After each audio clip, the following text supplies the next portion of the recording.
Oui, à l'ordre du jour de la réunion du Conseil régional, il y a aussi la présentation d'une consultation citoyenne sur les habitudes alimentaires dans la région.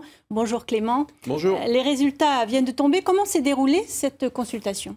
Bien d'abord sur Internet, c'est 55 000 personnes qui ont répondu à un grand questionnaire, 55 000 personnes de la grande région Occitanie. Ce questionnaire, il était en ligne pendant 5 mois, entre le mois de mars et le mois d'août. Et les réponses des habitants, elles nous permettent d'en savoir un peu plus sur le quotidien des gens, tout simplement. Par exemple, quel budget pour son alimentation? Eh bien, en moyenne, un foyer occitan consacre entre 100 et 200 euros à l'alimentation par semaine. Je parle bien ici d'un budget pour un foyer et non pas par personne.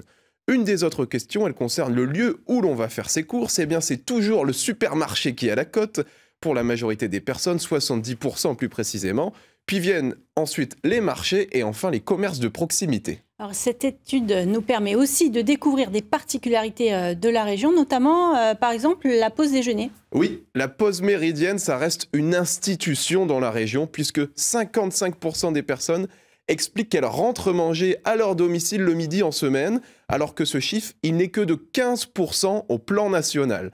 Enfin, on en apprend aussi beaucoup sur les critères des choix des produits alimentaires. L'origine locale ou régionale est le premier critère d'achat pour 50% des personnes. Et ça, la région, elle l'a bien compris. Elle présente aujourd'hui 10 mesures avec notamment la création d'une centrale d'alimentation régionale pour fournir des produits bio et locaux dans la restauration collective. Retrouvez toutes ces mesures plus en détail cet après-midi sur notre site occitanie.france3.fr.